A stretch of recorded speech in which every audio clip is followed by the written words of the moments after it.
کبھی کبھی دوستوں کے پاس جا کے رات گزار لیتا ہوں اور میں اپنے دل کو سکون لے لیتا ہوں، لیکن اس کی ماں اس کے جوتے سینے سے لگائے پھرتی ہے، اس کی اماں اس کے پرانے کپڑے لے کے سینے سے لگائے پھرتی ہے۔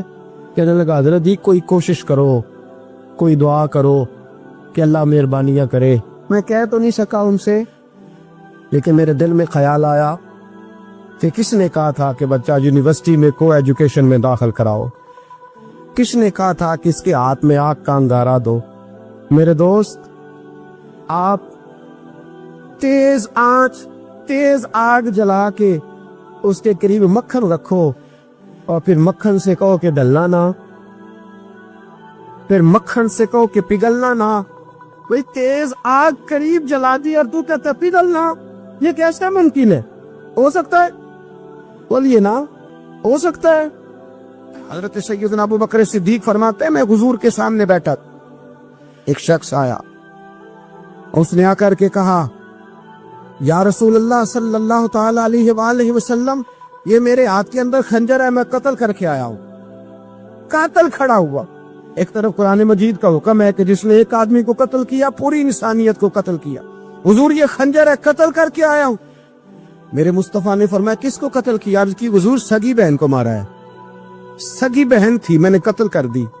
میرے نبی پاک صلی اللہ علیہ وسلم نے فرمایا کیوں مارا؟ پیار نہیں تھا؟ محبوبہ بہن سے کس کو پیار نہیں ہوتا، بڑا پیار تھا، پر مارا کیوں؟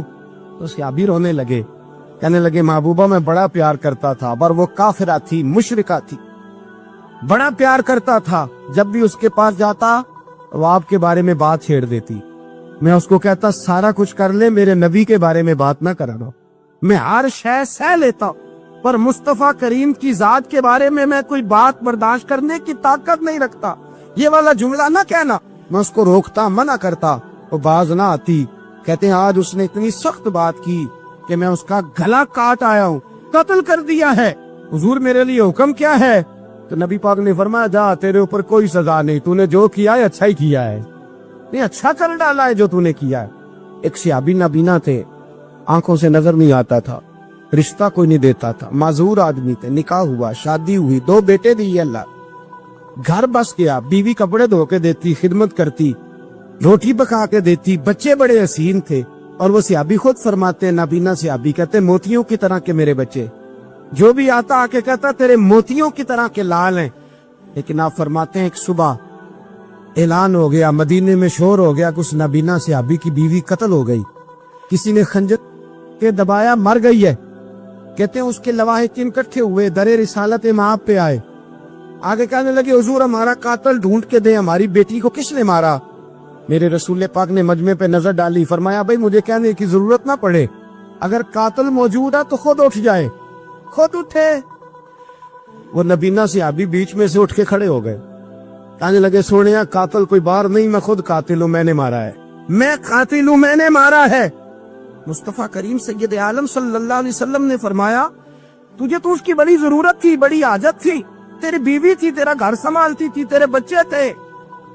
صحابی عرض کرنے لگے حضور سارا کچھ ٹھیک تھا، پر وہ آپ کی بے ادب تھی، حضور اس کے آنے سے میرا گھر بس گیا، روٹی پکنے لگی، کپڑے ملنے لگے، اولاد ہونے لگی، میں دنیا پہ آ گیا، لیکن محبوبہ میں نے وہ سخ کیا کرنے ہیں جو تیری بے ادبی پر تعمیر کیے جائیں۔ یا رسول اللہ مجھے کیا حاجت اس چیز کی جس میں آپ کا پیار ہی نہ ہو، یا رسول اللہ آپ کی محبت ہی نہ، حضور میں نے قتل کر ڈالا ہے، مجھے بیوی نہیں چاہیے، مجھے وہ والی چاہیے جس کی زبان پر رسول اللہ کے نام کے ترانے ہو، جو حضور کی محفل کرنے والی ہو، نعت پڑھنے والی ہو، جو نبی پاک علیہ السلام کی ازواج کا، اولاد کا، بیٹیوں کا ذکر کرنے والی۔ مجھے وہ بی بی نہیں چاہیے جو بی بی بے ادبی کرے۔ میرے نبی پاک صلی اللہ علیہ وسلم نے محلے داروں سے پوچھا، فرمایا بات اس کی ٹھیک ہے؟ کہا حضور واقعی بے ادب تھی۔ نبی پاک نے فرمایا اٹھو پھر چلے جاؤ، اس نے انسان نہیں مارا، اس نے گستاخ رسول کو مارا ہے، اس نے ایک گستاخ رسول کو مارا ہے۔ بھائی یاد رکھے نبی پاک کا پیار ایمان کا حصہ ہے، اس میں کوئی کمپرومائز نہیں۔ میرے بھائی یاد رکھ لو، گناہوں کی سزا ملے گی، زندگی تنگ ہو جائے، یہاں بھی آزمائش ہوگی اور وہاں بھی۔